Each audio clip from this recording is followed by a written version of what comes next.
Bismillahirrahmanirrahim. Assalamualaikum warahmatullahi wabarakatuh. Alhamdulillah, alhamdulillahi haqqa hamdi wa syukru lillahi haqqa syukri. Asyhadu an la ilaha illallah wa asyhadu anna Muhammadan abduhu wa rasuluh. Allahumma salli fa sallim wa barik ala Muhammad wa ala alihi wa ashabihi wa mawalah, amma ba'd. Ayyuhal hadirun, ittaqullaha haqqa tuqatih wa la tamutunna illa wa antum muslimun. Wa qala Allah ta'ala fil Qur'anil Karim, a'udzu billahi minasy syaithanir rajim. Bismillahirrahmanirrahim. Yarfa'illahu alladhina amanu minkum walladhina utul ilma darajat.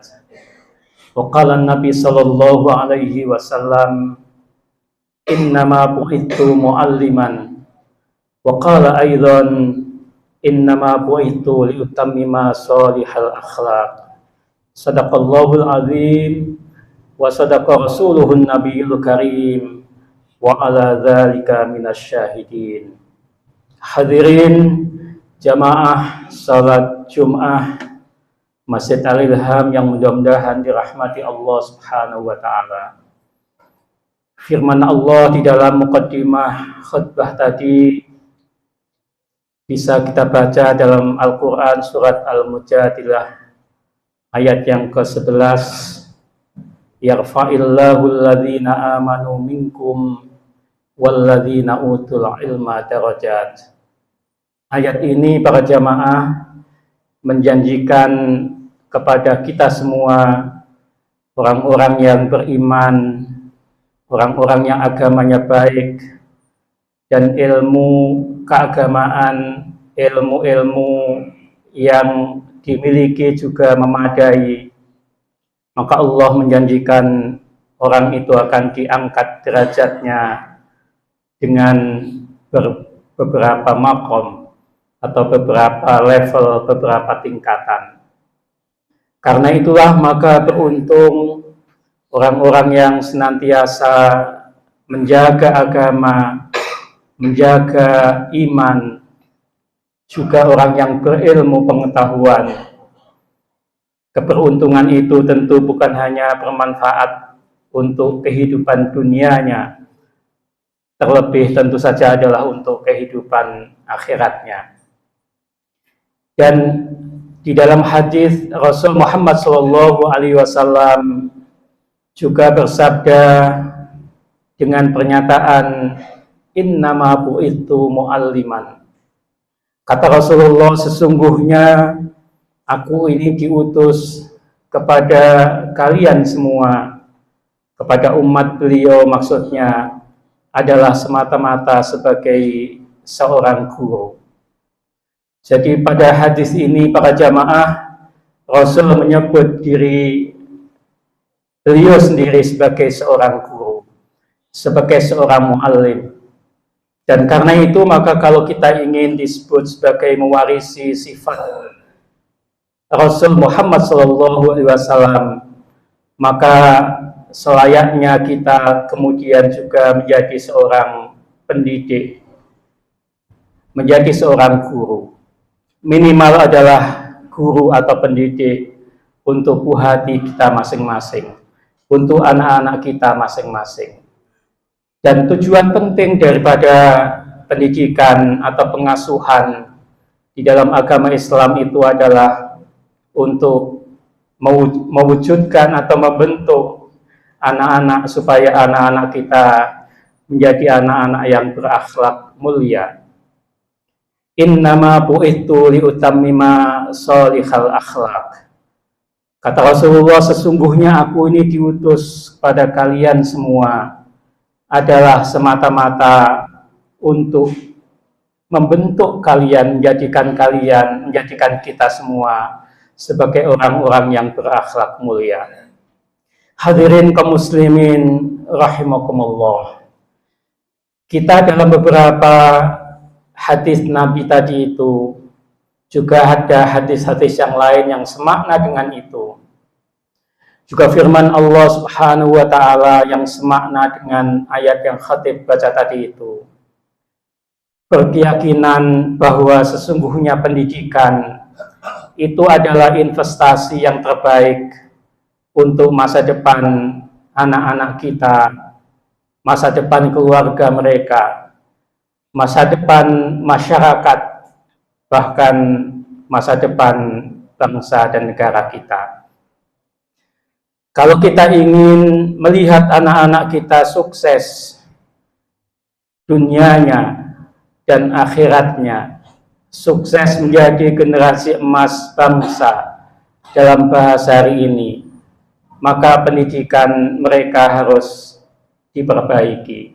Pendidikan anak-anak kita harus diperbaiki, dan dengan begitu maka anak-anak kita insyaallah akan menjadi generasi emas bangsa seperti yang kita semua cita-citakan. Dan untuk kesuksesan pendidikan anak-anak kita, para jamaah, maka ada 4 pilar penting yang harus kita perhatikan. Pilar yang pertama adalah keluarga. Al-baitu madrasatul ula. Dikatakan dalam sebuah al-mahfuzat, rumah atau keluarga adalah madrasah atau lembaga pendidikan yang terpenting dan terutama bagi anak-anak kita, bagi buah hati kita masing-masing. Dan tentu yang menjadi guru terbaik bagi anak-anak kita adalah kedua orang tuanya, ayah dan bundanya, atau bapak dan ibunya masing-masing. Tetapi kita diingatkan para jamaah oleh hasil survei dari Komisi Perlindungan Anak Indonesia atau KPAI yang mengatakan hanya sekitar 23% orang tua yang memiliki kesadaran dan kemampuan juga keterampilan untuk mendidik anak-anaknya. Tentu angka 23% itu menjadi pengingat kita semua bahwa sebagian besar orang tua masih abai dengan pendidikan dan pengasuhan terhadap buah hatinya, terhadap anak-anaknya. Padahal sesungguhnya guru terbaik bagi anak-anak adalah kedua orang tuanya. Dan karena itulah maka pilar yang pertama ini menjadi penting kita perhatikan, bahwa keluarga itu adalah madrasah atau lembaga pendidikan yang terutama dan terpenting bagi anak-anak. Nah, pilar kedua para jamaah hadirin rahimakumullah adalah sekolah. Sekolah merupakan rumah kedua bagi anak-anak.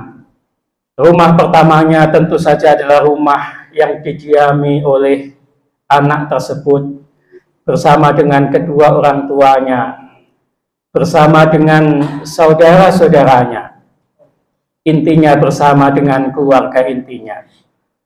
Sementara rumah keduanya adalah sekolah.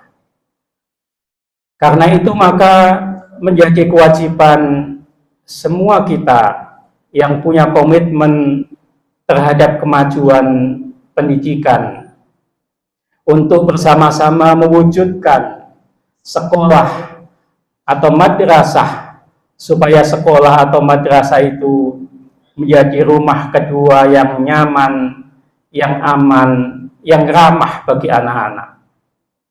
Tetapi kita para jamaah hadirin rahimakumullah juga diingatkan ada beberapa insiden kekerasan yang melibatkan anak-anak, baik sebagai pelaku maupun sebagai korban. Dan kekerasan itu ironinya justru terjadi di lembaga pendidikan, di sekolahan atau di madrasah. Bahkan sempat terpublikasikan di media kekerasan itu terjadi di pondok pesantren. Ini adalah pengingat bagi kita semua betapa untuk mewujudkan lembaga pendidikan dalam bentuk sekolah atau madrasah atau apapun namanya, supaya bisa menjadi rumah kedua yang ramah, yang aman dan nyaman bagi anak-anak kita, masih harus kita perjuangkan bersama. Lalu yang ketiga, para jamaah, pilar yang ketiga adalah lingkungan masyarakat. Kita sama-sama tahu ada konsep pendidikan yang disebut dengan pendidikan oleh teman sebaya atau peer educator, pendidik oleh teman sebaya. Anak-anak kita seringkali lebih nyaman curhat atau berkeluh kesah dengan teman sebayanya daripada kedua orang tuanya. Dan akibatnya anak-anak kita lebih nyaman mendengar nasihat teman sebayanya daripada nasihat kedua orang tuanya dan saudara-saudaranya. Karena itu maka pilar ketiga ini menjadi sangat penting. Dan oleh karena itu menjadi penting pula kita untuk bertanya, untuk selalu menanyakan kepada anak-anak kita, dengan siapa kamu bermain, dengan siapa kamu bersahabat, dengan siapa kamu berteman. Kalau kita sebagai orang tua tidak pernah menanyakan itu, maka itu berarti kita melepas anak-anak kita tanpa tahu anak-anak kita bergaul dengan siapa, bersahabat dengan siapa, bermain dengan siapa, berinteraksi dengan lingkungan sosial seperti apa. Jika anak-anak kita bertemu dengan anak-anak baik, anak-anak yang berakhlak mulia, tentu itu sebuah keberuntungan yang luar biasa. Ia akan dipengaruhi oleh nilai-nilai positif, nilai kebaikan. Sebaliknya, kalau anak-anak kita berjumpa dengan lingkungan yang kurang baik, berteman dengan orang-orang yang kurang baik, maka dampak akibat jangka panjangnya tentu sangat besar bagi masa depan anak-anak kita. Karena itu maka pilar yang ketiga, lingkungan masyarakat, menjadi penting untuk kita cermati. Supaya apa? Supaya lingkungan itu turut membentuk anak-anak kita, hingga anak-anak kita menjadi anak-anak yang hebat, menjadi anak-anak yang berakhlak mulia. Nah, pilar keempat, para jamaah, yang penting hari-hari ini dan banyak kita bicarakan adalah media, terutama adalah media digital. Ada sebagian anak-anak kita yang punya semboyan no gadget, no life. Tidak ada HP, tidak ada gadget, tidak ada kehidupan. Sebagian anak-anak kita, mungkin sebagian besar anak-anak kita juga sudah sangat terampil. Bahkan mungkin ada yang punya HP lebih dari satu. Dibelikan oleh orang tuanya dengan HP yang sangat baik. Harapannya supaya anak-anaknya bisa dengan HP itu pendidikannya atau materi-materi yang ada, yang bisa diunduh, itu bisa dilakukan dengan baik oleh anak-anak. Tapi siapa yang menjamin anak-anak kita tidak mengambil, melihat konten-konten yang berbau pornografi, porno aksi.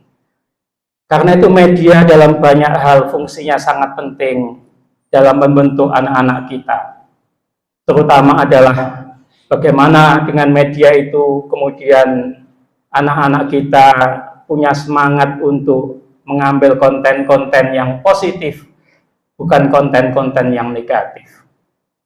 Anak-anak kita kadang dengan media yang dimiliki, dengan gadget yang dimiliki, itu justru lebih banyak berinteraksi dengan temannya yang ada di tempat yang jauh di sana melalui dunia maya. Sementara ada di dekatnya kedua orang tuanya, saudara-saudaranya, seakan-akan tidak dipedulikan. Itu adalah bagian dari bagaimana anak-anak kita sudah menjadi bagian dari masyarakat virtual atau virtual community. Dan karena itu maka para jamaah, soal media digital ini menjadi sangat penting untuk kita perhatikan. Karena apa? Karena sekali lagi media digital punya pengaruh yang sangat besar hari ini untuk membentuk anak-anak kita, bagaimana mereka berpikir, bersikap, dan berperilaku. 4 pilar itu tentu harus kita perhatikan, dan dengan porsi masing-masing 4 pilar itu memberikan sumbangsih bagaimana anak-anak kita dibentuk.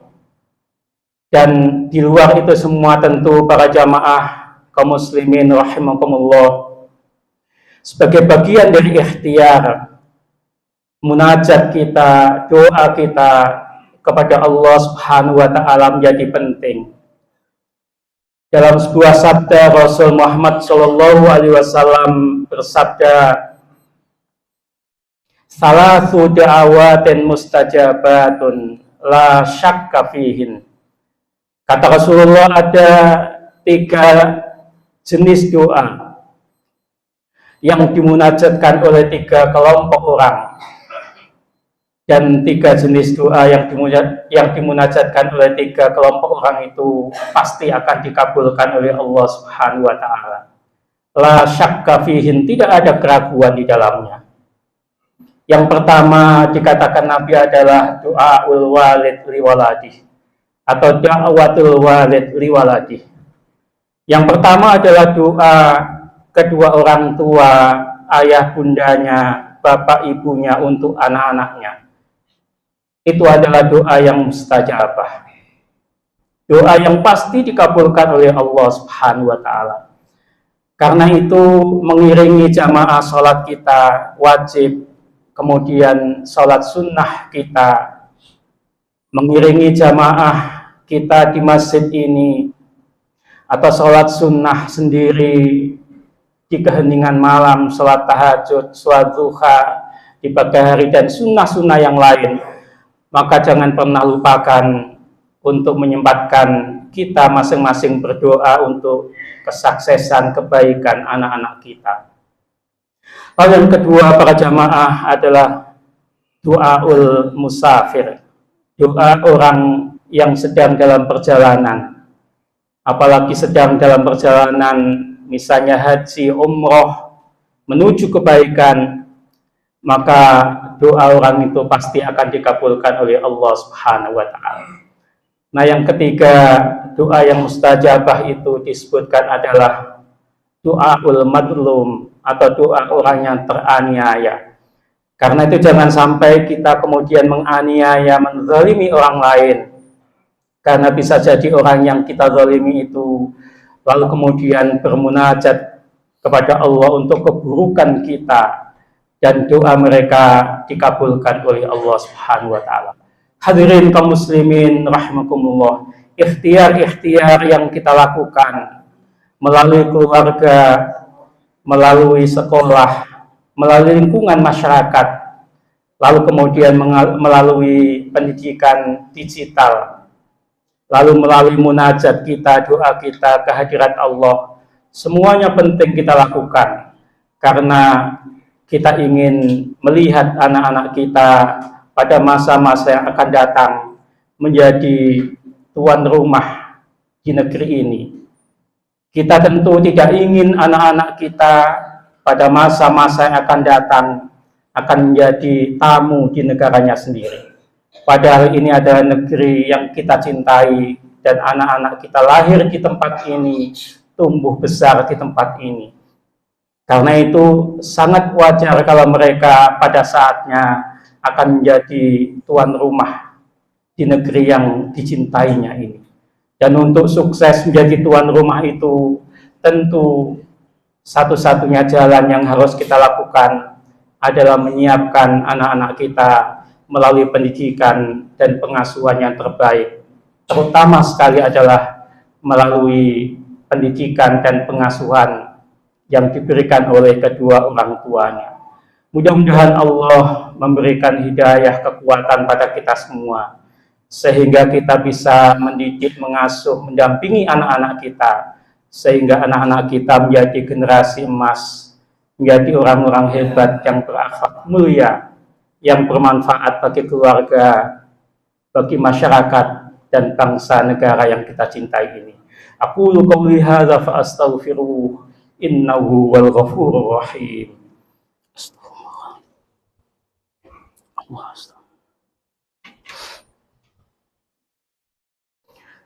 Alhamdulillah, alhamdulillahi haqqa hamdi wa syukru lillahi haqqa syukri. Asyhadu an la ilaha illallah wa asyhadu anna Muhammadan abduhu wa rasuluh. Allahumma salli fasallim wa barik ala Muhammad wa ala alihi wa ashabihi wa mawala amma ba'd. Ayyuhal hadirun ittaqullaha haqqa tuqatih wa la tamutunna illa wa antum muslimun. Hadirin, marilah kita akhiri khutbah Jumat ini dengan bersama-sama bermunajat. Semoga apa yang kita hajatkan, kita doa bersama, memohon kepada Allah Subhanahu wa taala, mudah-mudahan Allah mengabulkan apa yang kita munajatkan pada siang hari ini. Allahumma sholli ala Muhammad wa ala alihi wa ashabihi ajmain walhamdulillahi rabbil alamin. Allahumma fir lana dzunubana, ya Allah, ampunilah dosa salah khilaf kami, baik yang kami kerjakan dengan terang-terangan atau sembunyi-sembunyi.